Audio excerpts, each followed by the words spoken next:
वही बातें और जो वहाँ लोग सुनना चाहते थे, खासकर रेस्टोरेशन ऑफ डेमोक्रेसी को लेके। मैं जानता हूँ कि वज़ीर आज़म खुद इलेक्शन का अनाउंस कर नहीं सकते।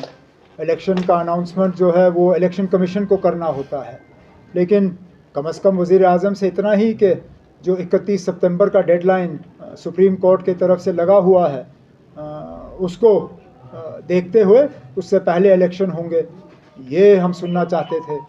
Restoration of statehood, full statehood, not half या कोई और मॉडल, फुल स्टेटहुड, जितना हमसे लिया गया उतना हमें वापस चाहिए, उसके बारे में हम सुनना चाहते थे।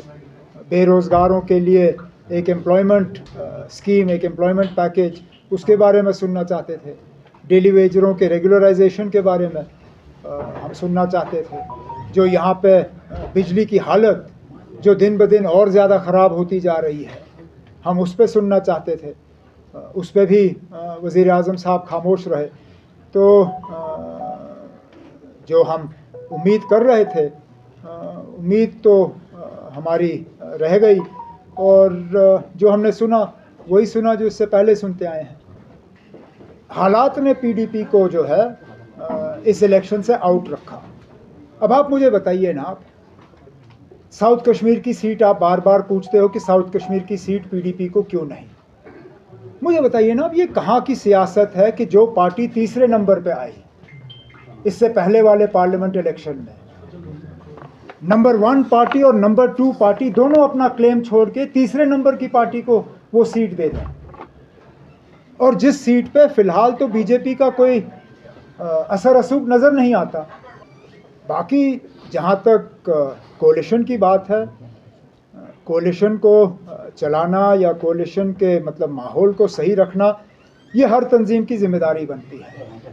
मुझे ये बताइए ना, उनकी सीटों पे आपको बड़ी परेशानी होती है, लेकिन जब वो अपनी तकरीरों में या अपने ट्वीट्स पे या सोशल मीडिया पे नेशनल कॉन्फ्रेंस को बार बार निशाना बनाते हैं, उस वक्त आप लोग उनसे नहीं पूछते हो कि ये कहाँ की कोalition धर्मा है। अब मिसाल देते देते मैं थक जाऊंगा, लेकिन मिसालों की कमी नहीं है। पिछले लगातार 2 साल से जब भी उनके रेजिंग डे के फंक्शन हुए, तो तकरीरों में बीजेपी से ज़्यादा नेशनल कॉन्फ्रेंस को निशाना बनाया गया। रिकॉर्ड्स आप सबके सामने हैं। वहाँ पे जो गाने गाए गए, जुल्म का अलबैन हटाओ, कलमदवाद को वोट डालो, वो क्या हम भूल जाएंगे? क्या मेरे वर्कर ये भूल जाएंगे? अब पाकिस्तान का इलेक्शन है, पाकिस्तान के इलेक्शन में क्या हुआ क्या नहीं हुआ, उसमें भी नेशनल कॉन्फ्रेंस को लताड़ा जाता है ट्विटर के ज़रिए कि पाकिस्तान में जो हुआ उससे जम्मू कश्मीर के लोग जो हैं वो 87 को याद करते हैं। अब ये कहाँ की कोalition धर्मा? अब पता नहीं किस वो नशे में आके गुलाम नबी आज़ाद साहब ने फारूक अब्दुल्ला को निशाना बनाया, उसमें भी पीडीपी वाले घुस जाते हैं। जुमा उनको हफ्ता नहीं हुआ है सियासत में आए हुए, वो भी गुलाम नबी आज़ाद साहब के साथ मिलके फिर फारूक अब्दुल्ला साहब को नेशनल कॉन्फ्रेंस को ट्विटर के ज़रिए निशाना बनाते हैं पीडीपी के प्लेटफॉर्म से।